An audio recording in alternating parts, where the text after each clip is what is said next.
ચલો બધાનું ધ્યાન અહીંયા સીધા અદબ વાળી અને ટટ્ટાર થઈને બેસી જાઓ. આપણે સમય સંખ્યાઓના સરવાળો શીખી ગયા, સંખ્યા રેખાની મદદથી પણ શીખી ગયા, બાદબાકી પણ શીખ્યા, સંખ્યા રેખાની મદદથી બાદબાકી પણ શીખી ગયા, ગુણાકાર પણ શીખ્યા, ભાગાકાર પણ શીખ્યા. હવે એક જ દાખલો લઈએ છીએ આપણે, એક જ રકમ, એનો સરવાળો પણ કરીશું, બાદબાકી પણ કરીશું, ગુણાકાર પણ કરીશું, ભાગાકાર પણ કરીશું. રકમ લખું છું 3/7 ગુણ્યા 5/8. સોરી, સરવાળો હતો ને? હા. બાદબાકીમાં 3/7 ઓછા 5/8. સંખ્યા એની એ છે, આપણે સરવાળાનું શું કર્યું? ખાલી બાદબાકી. 3/7 ગુણાકાર છે એટલે 5/8.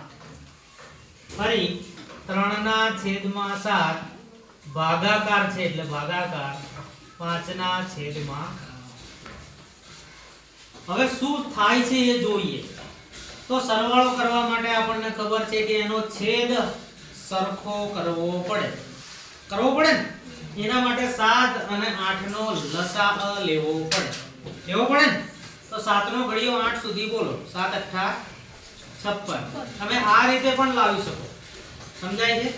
અહીં આગળ આપણે ચોકડી ગુણાકાર કરીશું. શું કરીશું? ચોકડી ગુણાકાર. તમે લસાઅની રીતે પણ કરી શકો અને ચોકડી ગુણાકાર પણ કરી શકો. ચોકડી ગુણાકાર એટલે આમ, બરોબર? 3 નો ગુણાકાર 8 સાથે. 3 × 3 = 3 × 3 = 3 × 24. તો લખી નાખ્યા 24 વત્તાના 5 નો ગુણાકાર 7 સાથે. 5 × 8 =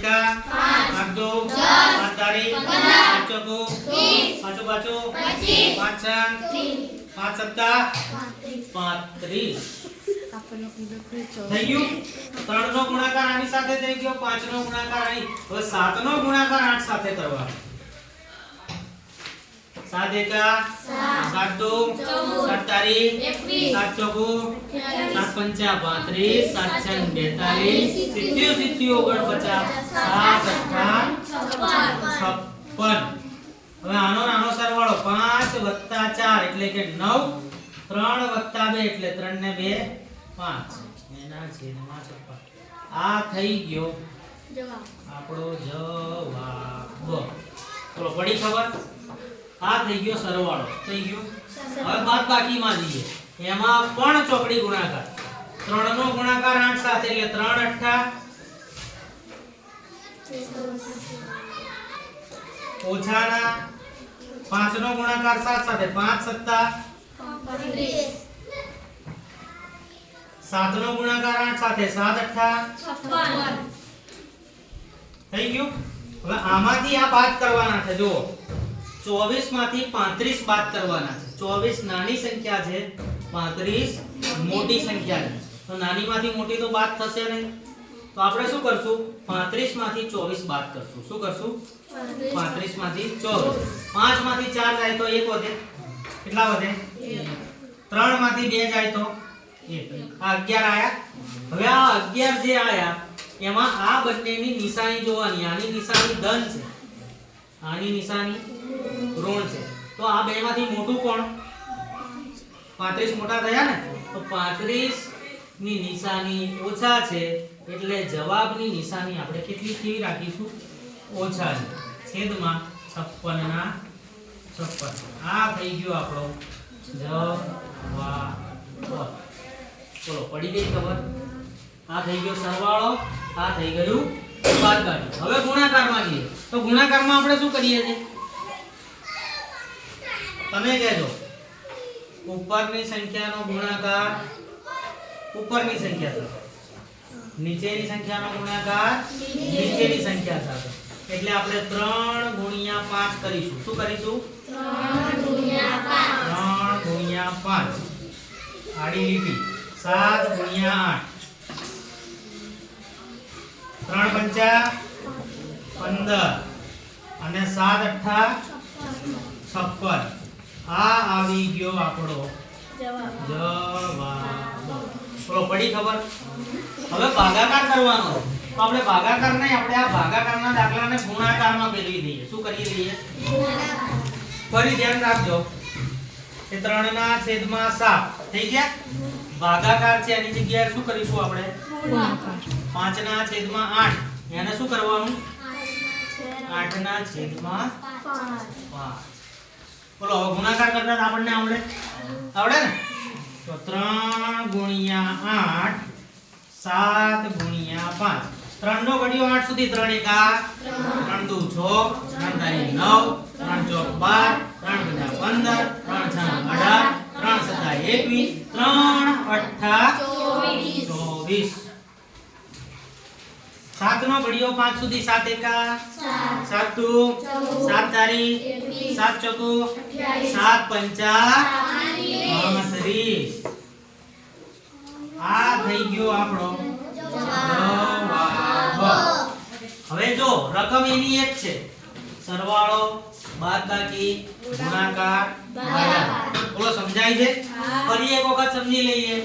સરવાળો કરવો છે કોનો? 3/7 અને 5/8 નો. બાદબાકી કરવી છે 3/7 માંથી 5/8. ગુણાકાર કરવો છે 3/7 ગુણ્યા 5/8. ભાગાકાર કરવો છે 3/7 ભાગ્યા 5/8. રકમ એની એક છે. જો ખાલી સરવાળામાં સરવાળો કરશું, બાદબાકીમાં બાદબાકી કરશું, ગુણાકારમાં ગુણાકારની નિશાની લખશું, ભાગાકારમાં ભાગાકારની નિશાની લખશું. સમજાય છે?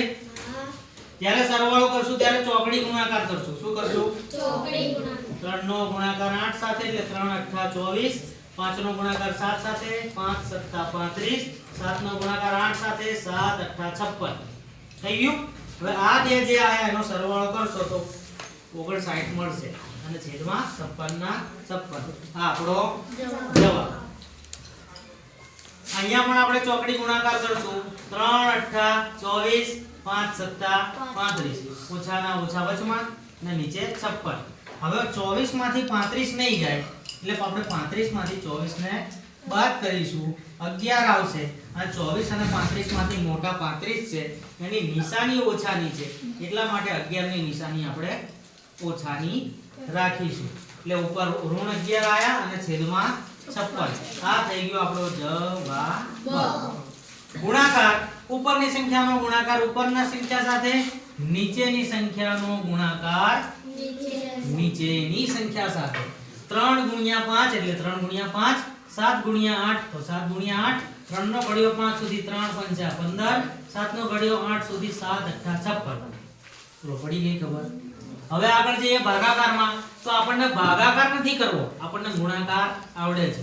તો જ્યારે સમય સંખ્યાના ભાગાકાર કરવાના આવે, યાદ રાખજો, જ્યારે સમય સંખ્યાના આ ભાગાકાર કરવાના આવે ત્યારે ભાગાકારની નિશાનીની જગ્યાએ ગુણાકારની નિશાની કરી દેવાની. બોલો પડી ખબર? અને એ ગુણાકારની નિશાની પછીની જે સંખ્યા હોય એટલે કે આ એનું બોચું ફેરવી નાખવાનું. જો 8 અહીંયા નીચે છે તો આપણે 8 ને ક્યાં લઈ લીધા? ઉપર 5 હતા તો 5 ને ક્યાં લઈ લીધા? અને હવે તો આપણને ગુણાકાર કરતા આવડે છે. 3 નો ગુણાકાર 8 સુધી 3 અઠ્ઠા 3 ગુણ્યા 8 એટલે 3 અઠ્ઠા 24. 7 નો ગુણાકાર 5 સાથે 7 ગુણ્યા 5 7 ગુણ્યા 5 7 પંચા 35. આ થઈ ગયો આપણો જવાબ. બોલો પડી ગઈ ખબર? હવે આવા બીજા 10 દાખલા હું તમને આપું છું. કેટલા આપું છું? 10. અને એ 10 દાખલાઓને તમારે પહેલા સરવાળો કરવાનો, પછી બાદબાકી કરવાની, પછી ગુણાકાર કરવાનો, પછી ભાગાકાર. પહેલા એક એક દાખલો બતાવવા આવવાનો. બોલો પડી ગઈ ખબર?